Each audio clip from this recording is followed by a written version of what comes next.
If a single disclosure, made without discipline or restraint, can compress the distance between a sitting president and a volatile crowd into mere feet, then it is reasonable to ask what that same culture of carelessness does to the country's broader sense of safety. The issue is not abstract, and it is not confined to political theater. It touches paychecks, savings, public trust, and the quiet assumption that there are lines even the most combative politics will not cross. What unfolded around a dinner at Joe's Stone Crab exposed how fragile those assumptions can be when timing, access, and intent collide. This was not a warning delivered by anonymous message boards or overheated radio monologues. It arrived through something colder and harder to dismiss: timelines, access logs, and the human tendency to underestimate risk when routine sets in. The night began as a carefully curated image of normalcy, the kind of scene that reassures power and comforts those who watch it from afar. A popular restaurant, well-heeled patrons, polite applause, and the familiar choreography of a former president moving through a public space surrounded by aides and agents. It looked calm because it was supposed to. Donald Trump entered the dining room flanked by figures recognizable to anyone who follows national politics, and the reaction was exactly what years of public exposure have trained Americans to expect. A ripple of murmured excitement, a few raised glasses, cameras lifted discreetly for photos that would be shared later as proof of proximity to history.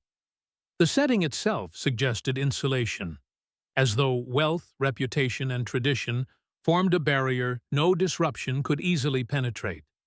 Even the security posture reflected that confidence, visible but relaxed, present without the aggressive markers of an emergency. Then the illusion fractured. The breach was not subtle, and it was not easily explained away as coincidence. Protesters associated with Code Pink entered loudly and forcefully. Their arrival synchronized with the president's presence in a way that immediately raised questions. Shouting replaced conversation, movement replaced stillness, and the carefully spaced formation of protection dissolved under pressure. In the language of security professionals, even a single second of lost visual contact carries meaning, because the difference between a scare and a catastrophe is often measured in moments too brief to narrate after the fact. The group was moved out quickly, and no one was physically harmed. But the significance of what almost happened lingered. A public space had become a choke point, and the president had been close enough to hostile voices to make every protocol failure feel personal. The decision to retreat through a service corridor was the right one under the circumstances, but it underscored a more troubling reality. This was not a carefully planned public appearance with layered safeguards. It was meant to be an ordinary meal, and that assumption proved costly. What followed transformed a disruptive incident into a broader political crisis. Vance, traveling with the president, began doing what experienced observers do when something feels wrong. He compared times, reconstructed sequences, and tested the idea that randomness alone could explain what had occurred. The conclusion was not announced publicly that night, but the discomfort was immediate. When a protest group arrives with precise timing, questions about how they knew when and where to show up are not conspiratorial. They are procedural. Within hours, attention turned inward. The concern was no longer limited to whether protesters had acted aggressively, but whether someone with legitimate access had provided information that narrowed the window of opportunity. That possibility gained weight as it intersected with a separate, unsettling detail. Earlier that same evening, inquiries about the president's schedule had been made repeatedly from within Congress, focused narrowly on the dinner's timing. On their own, such questions could be framed as benign. In context, they became harder to dismiss. By morning, the response from security agencies reflected a shift from embarrassment to alarm. Internal reviews were initiated not as public gestures, but as urgent damage control. These reviews did not occur in a vacuum. They followed closely on the heels of other lapses that had already strained confidence, including a misplaced service weapon and the memory of a previous incident in Butler, where a bullet came close enough to leave no room for complacency. 3 failures in quick succession tend to sharpen institutional instincts, especially when the consequences are unthinkable. The report that landed on Vance's desk was written in the restrained language of bureaucracy, but its implications were severe. It stated that the president's schedule had been accessed without authorization, and that the access did not originate from a foreign adversary or an external breach. According to the document, the point of entry traced back to the internal network of a Republican congressional office. That distinction mattered. It reframed the issue from external threat to internal accountability, from partisan attack to intra-party reckoning. News of the investigation did not remain contained. Partial details reached the media, and the story metastasized across cable networks, social platforms, and opinion columns. Speculation filled the gaps left by classified material, and narratives hardened quickly. Some treated the situation as proof of systemic incompetence, others as evidence of betrayal. In the midst of that storm, a public denial appeared swiftly on social media, asserting full support for the president's safety and rejecting any connection to the alleged leak. The speed and polish of that response became part of the story, not because it proved guilt, but because it highlighted how sensitized the environment had become. Pressure mounted on Congress to address the issue openly, and the decision to hold a televised hearing reflected both transparency and risk. Once cameras are involved, facts compete with performance, and evidence must fight through commentary before it can settle. The hearing that followed, soon labeled the Pink Leak hearing by the press, was framed as an examination of security failures. In reality, it was also a referendum on trust within the governing coalition itself. As the date approached, the stakes were clear. This was not simply about one dinner or one protest. It was about whether the machinery of government could draw a credible line between negligence and intent, and whether political loyalty could coexist with accountability when the safety of the presidency was at issue. Millions of Americans tuned in not because they expected resolution, but because they sensed that something foundational was being tested. The opening moments of the hearing reflected that tension. Cameras crowded the room, reporters whispered, and the participants took their seats knowing that every gesture would be parsed. Vance appeared composed, documents in hand, while Marjorie entered with characteristic confidence, aware that she was already the focal point of the day's narrative. The contrast between restraint and spectacle was immediate, and it set the tone for what followed. This opening phase of the story matters because it establishes the central question without answering it prematurely. Did a series of preventable mistakes create an opening for chaos, or did someone with access exploit that opening deliberately? The distinction is not semantic. It defines whether the episode will be remembered as a cautionary tale about tightening procedures or as a warning about internal fracture.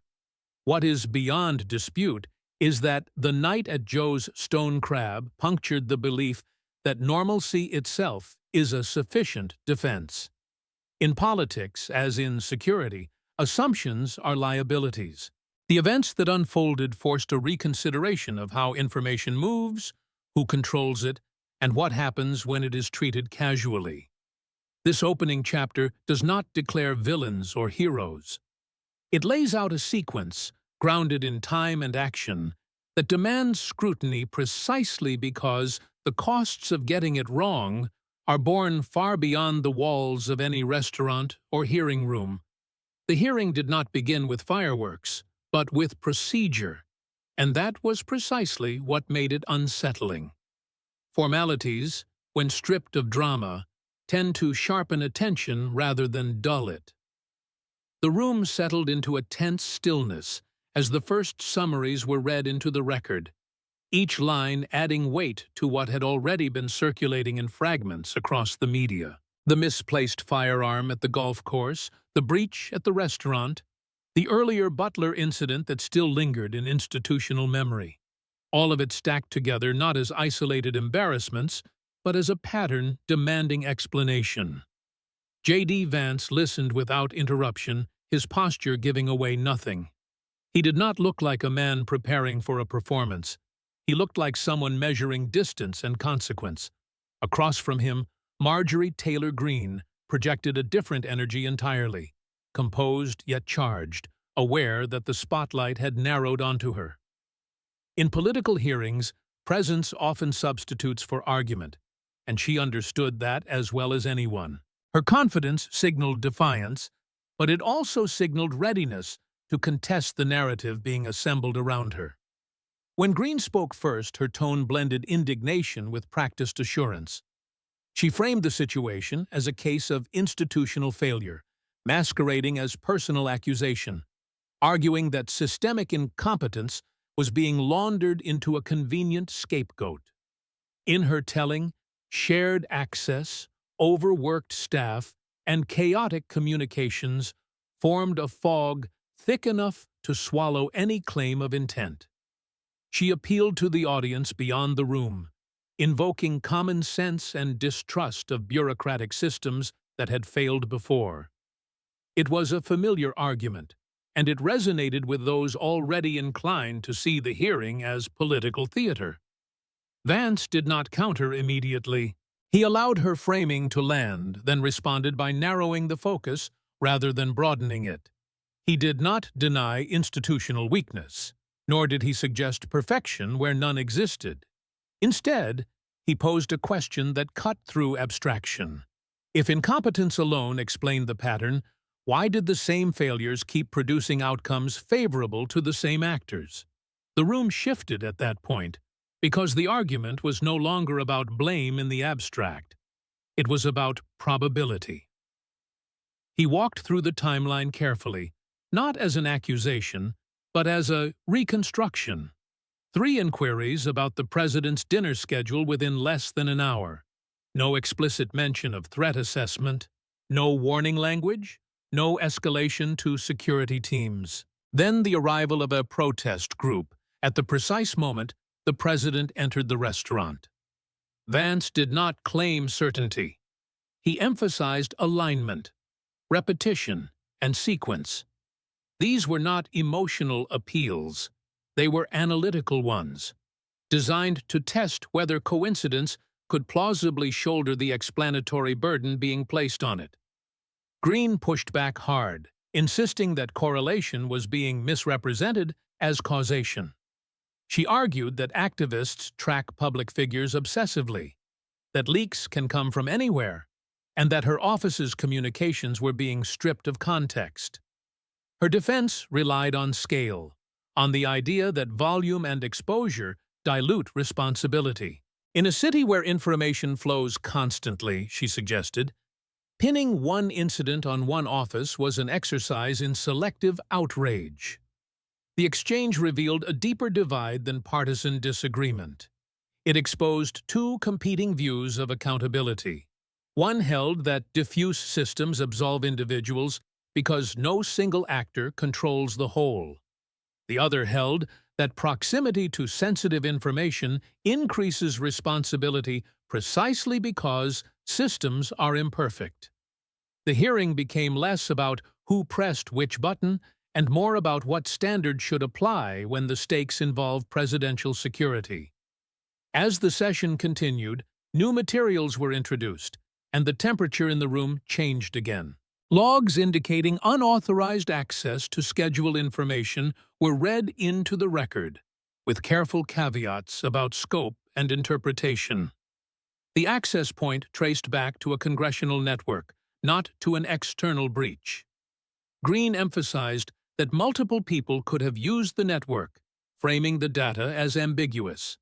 Vance acknowledged that possibility, but pointed out that ambiguity does not negate obligation. In environments where risk is high, ambiguity is itself a problem that must be resolved, not a shield to hide behind. The debate escalated when visual evidence was presented.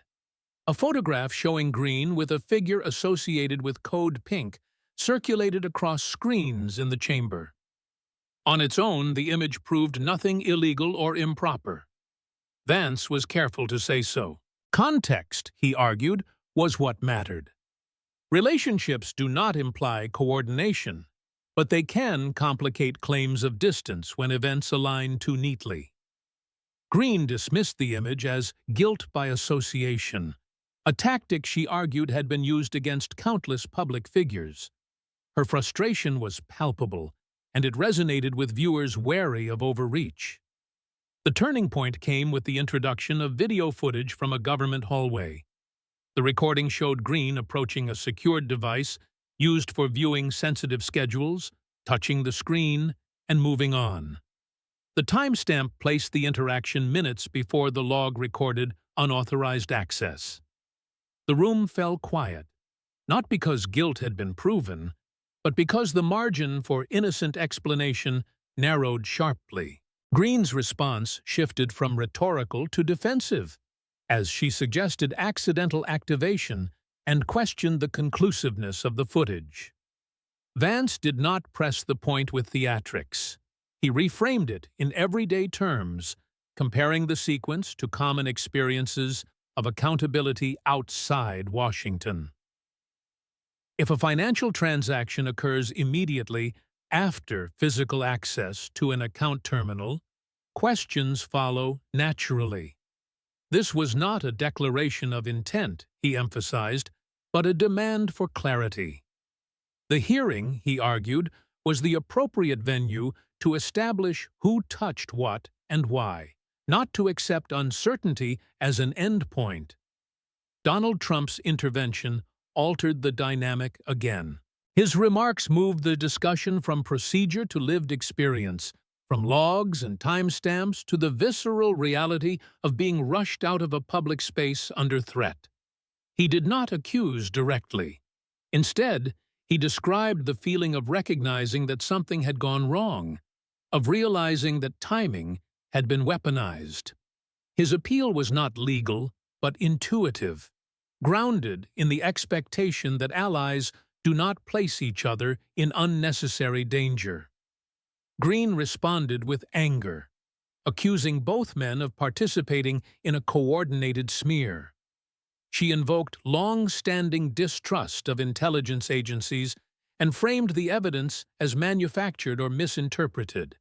Her argument leaned heavily on skepticism toward institutions, a posture that has become increasingly common across ideological lines. Yet, even as she spoke, the hearing moved forward procedurally. Orders were issued to secure devices for forensic review, not as punishment, but as preservation of evidence. That decision marked a shift from argument to consequence. The collection of devices signaled that the process had moved beyond narrative dispute into formal investigation. Greene protested on grounds of privilege and rights, and those objections were acknowledged within the limits of the inquiry. The emphasis remained narrow: security-related access and potential endangerment.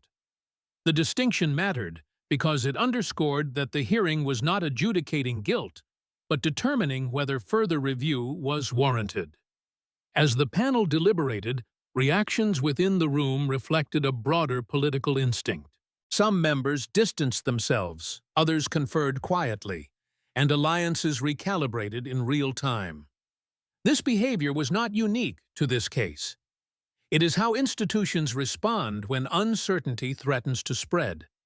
Survival often precedes solidarity, and the spectacle of public accountability tends to accelerate that process. The announcement of immediate restrictions on Greene's access to security-related systems landed with bureaucratic finality. It was not framed as punishment, but as precaution, pending review. The referral of materials to the Department of Justice carried similar language: careful, conditional, and procedural. Still, the implications were unmistakable. The matter had crossed from political dispute into potential legal scrutiny. Outside the hearing room, reactions fractured along predictable lines. Supporters viewed the proceedings as overdue accountability, while critics saw confirmation of institutional bias. Protest groups attempted to reclaim narrative ground, even as attention shifted away from slogans toward process. The media dissected every exchange, often amplifying conflict over context. Yet beneath the noise, a quieter conclusion began to form. The central issue was no longer whether one individual intended harm, but whether the systems governing sensitive information were being treated with the seriousness they demand. The hearing exposed a gap between the symbolic language of loyalty and the operational discipline required to protect high-risk figures. It suggested that in an era of constant exposure, the line between advocacy and vulnerability can be crossed without malicious intent, but with equally dangerous results. In that sense, the episode functioned as a stress test. It revealed how quickly internal divisions can magnify external threats and how political incentives can blur the boundaries of responsibility. The arguments presented did not resolve every question, nor did they eliminate doubt.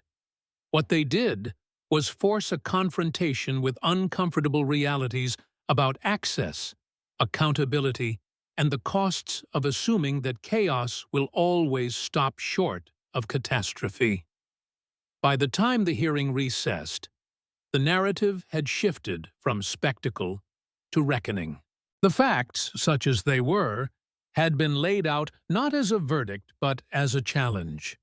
Could the system correct itself without collapsing into partisan warfare? Could leaders accept limits on their access without framing them as personal attacks? And could the public distinguish between criticism that strengthens institutions and outrage that erodes them?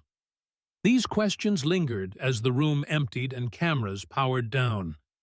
The main body of the story was no longer confined to what had been said under oath. It extended into how those words would be interpreted, amplified, and remembered. In that sense, the hearing was less an ending than a hinge, turning the conversation from who might be responsible to what standards should govern power when the margin for error is measured in seconds. What emerged most clearly was the fragility of trust.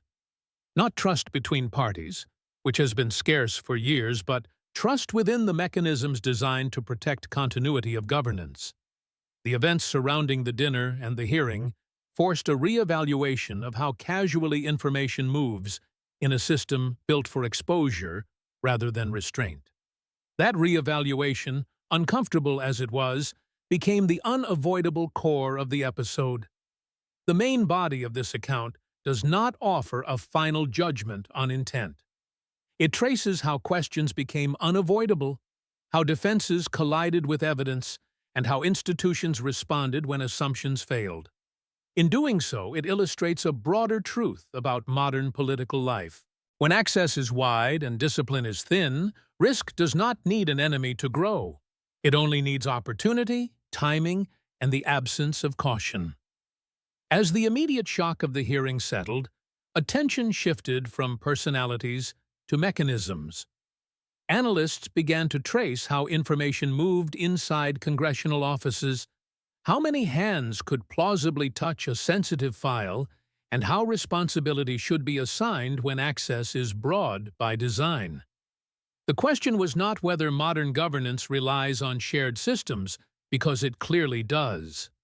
The question was whether those systems had evolved faster than the norms meant to restrain them. In that gap between technical capability and ethical discipline, risk had found room to breathe. Former security officials weighed in with measured caution, noting that schedules are among the most sensitive categories of information precisely because they compress vulnerability into predictable windows. A single confirmation, even without malicious language attached, can collapse layers of uncertainty that otherwise protect movement. Critics of the hearing argued that this reality made scapegoating more tempting than reform, while supporters countered that reform begins by identifying failure points honestly, even when doing so is politically painful. The debate revealed how differently people interpret the same facts, depending on their baseline assumptions about power. To those who see institutions as inherently untrustworthy, the evidence looked like selective enforcement. To those who see institutions as fragile but necessary, the evidence looked like a warning flare. Both perspectives drew from genuine experiences, which is why the conversation refused to resolve cleanly into consensus. Instead, it splintered into parallel narratives that ran alongside each other without fully intersecting. Inside Congress, the practical implications became harder to ignore. Offices quietly reviewed their own access protocols, not out of solidarity with any individual, but out of self-preservation. Staffers were reminded, sometimes bluntly, that convenience does not excuse carelessness.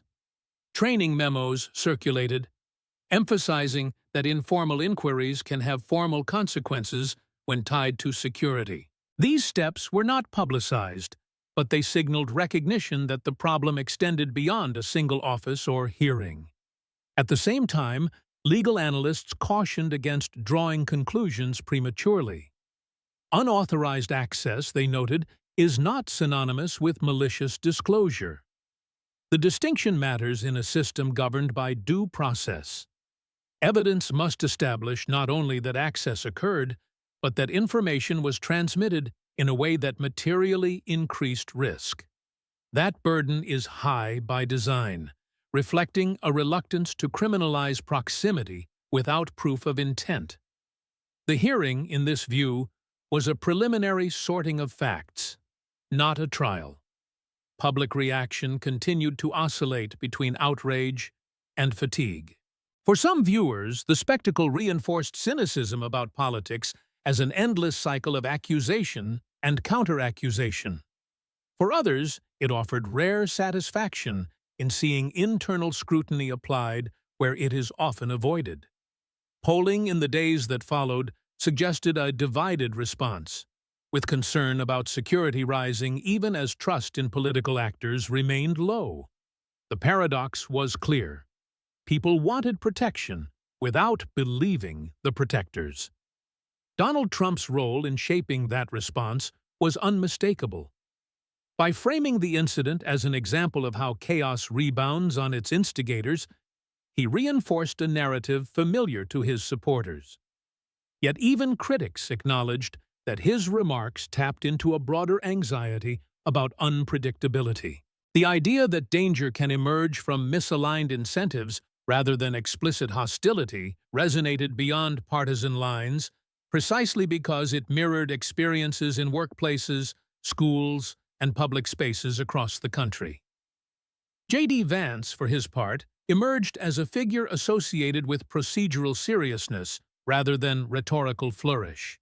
His approach appealed to those craving a return to process over performance, even as detractors accused him of providing a veneer of neutrality to a politically charged outcome. The tension between those interpretations underscored how difficult it has become to separate method from motive in contemporary politics. Actions are read through lenses already tinted by loyalty or suspicion. Marjorie standing within her party, entered a period of uncertainty. Suspension from security-related access carried symbolic weight beyond its practical effect. It signaled that boundaries exist, even if enforcement is uneven. Greene's supporters framed the move as capitulation to pressure, while critics saw it as a necessary pause. Either way, her relationship to institutional power shifted, from insider with unfettered access to participant under review. The broader lesson emerging from the episode was less about individual culpability and more about systemic exposure. Information in modern governance is both currency and liability. The speed with which it travels amplifies its value while magnifying its risk. When political culture rewards immediacy and visibility, restraint becomes countercultural. The events at Joe's Stone Crab and the hearing that followed illustrated what happens when that tension goes unmanaged. Security professionals often emphasize that prevention depends on imagination, the ability to anticipate how ordinary actions might be repurposed by extraordinary circumstances. In this case, imagination failed not because people were reckless in isolation, but because routine had dulled sensitivity to consequence. The dinner was supposed to be unremarkable. The inquiries were supposed to be logistical. The protest was supposed to be manageable. Each assumption contained a small error, and together they formed a cascade. As weeks passed, attention inevitably drifted to new controversies, but the internal reviews continued quietly. Forensic analysis of devices proceeded methodically, constrained by legal standards and oversight. No dramatic leaks punctuated that process, and the absence of spectacle disappointed those accustomed to constant escalation. Yet the quiet itself was instructive. It suggested that not every accountability mechanism operates on the same rhythm as social media outrage. In academic and policy circles, the incident became a case study in seminars on governance and risk management. Discussions focused on how to balance transparency with protection, how to design access systems that enable work without inviting misuse, and how to cultivate norms that treat sensitive information as a shared trust rather than a tactical asset. These conversations lacked the drama of televised hearings, but they addressed the underlying vulnerabilities more directly. What remained unresolved was the cultural dimension. Political incentives continue to reward those who push boundaries, who treat access as entitlement, and who frame accountability as persecution. Until those incentives change, procedural fixes alone may prove insufficient. The hearing exposed this dilemma without resolving it, leaving open the question of whether lessons would be absorbed or merely archived. By the end of the main phase of this story, one conclusion had gained traction across otherwise divergent perspectives. The threat revealed was not confined to any single ideology or personality. It lay in the normalization of risk, the gradual acceptance that close calls are inevitable rather than intolerable. When near misses become part of the narrative, urgency fades and the margin for error narrows invisibly. The events traced here demonstrate how quickly a chain of ordinary actions can converge into an extraordinary moment. They show how internal dynamics can matter as much as external opposition, and how accountability, when delayed, becomes spectacle rather than safeguard. This main body has followed that chain without declaring final judgment, because the significance of the episode rests less in its legal outcome than in the questions it forces into the open. Those questions linger precisely because they resist easy answers. How much access is too much? How much trust is warranted? And how many warnings must accumulate before restraint becomes reflex rather than exception? The hearing did not settle these matters, but it illuminated them with uncomfortable clarity. In doing so, it marked a point where complacency became harder to defend, even if change remains uncertain. With that illumination comes responsibility, not only for those directly involved, but for the institutions that shape behavior through incentives and norms. Whether that responsibility will translate into lasting reform or fade into the background noise of political life remains to be seen. What is certain is that the main body of this episode has already altered how similar events will be interpreted in the future, because once fragility is exposed, it cannot be unseen. What ultimately remains after the hearings, the headlines, and the arguments fade is not a single verdict, but a reckoning with vulnerability. The events that began with a disrupted dinner and escalated into a nationally televised inquiry, exposed something more fundamental than partisan rivalry or individual misjudgment. They revealed how thin the line has become between routine and risk in a political system saturated with access, speed, and spectacle. That line did not disappear overnight, but it was tested, stretched, and shown to be far less durable than many assumed. The temptation, in moments like this, is to search for a definitive villain and close the file. Doing so offers emotional closure, even when it provides little institutional learning. Yet the story traced here resists that simplicity. It demonstrates how a chain of small decisions, each defensible in isolation, can converge into a scenario where consequences outpace intentions. The lesson is not that chaos is inevitable, but that it is cumulative, fed by habits that treat sensitive information as ordinary currency rather than guarded trust. For the public, the hearing underscored a growing unease about whether those entrusted with power appreciate the weight of what they handle. When schedules, movements, and access points are discussed casually, the abstraction of security collapses into something painfully concrete. People watching from outside Washington do not need to master access logs to understand this. They recognize patterns from their own lives, where mistakes compound and accountability often arrives unevenly. That recognition is why the episode resonated beyond partisan audiences. The political implications are equally complex. Accountability within a party tests loyalty in ways external criticism never can.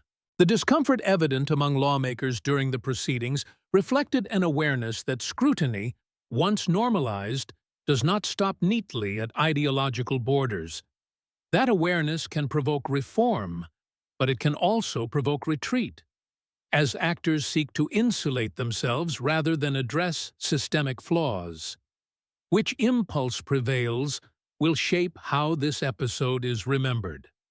For institutions tasked with protection, the events served as a reminder that technical safeguards cannot substitute for cultural discipline.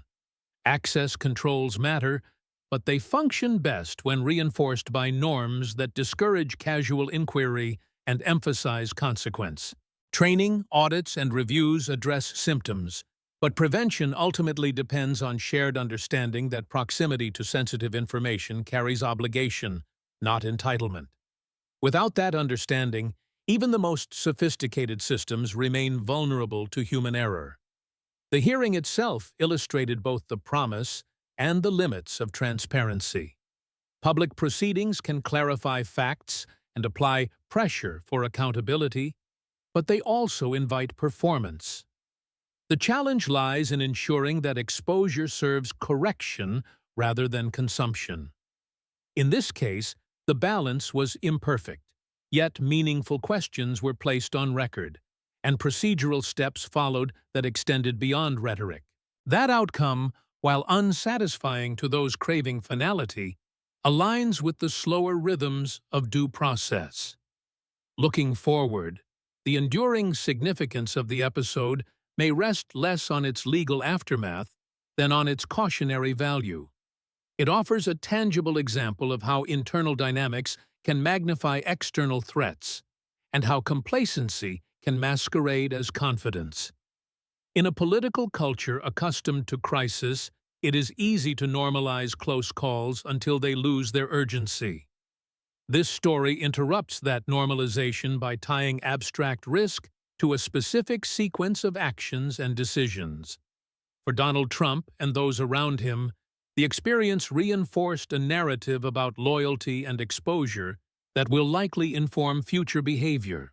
For Vance, it marked a moment of procedural assertion that elevated his role as an interpreter of institutional responsibility. For Marjorie, it initiated a period of scrutiny that redefined her relationship to access and authority. Yet none of these individual trajectories fully captures the broader impact. The deeper takeaway is about governance. In an era where information moves faster than reflection, when immediacy is rewarded, and restraint is framed as weakness, systems drift toward fragility. Correcting that drift requires more than policy adjustments. It requires a recalibration of incentives, a willingness to value caution as competence, and a recognition that security failures, even when non-lethal, erode trust incrementally until confidence gives way. In the end, the events examined here do not resolve neatly into triumph or disgrace. They conclude instead with an open question about whether lessons will be absorbed or merely acknowledged. The answer will be revealed not in statements or hearings, but in the quieter choices made afterward, in how access is treated, how inquiries are framed, and how seriously near misses are taken.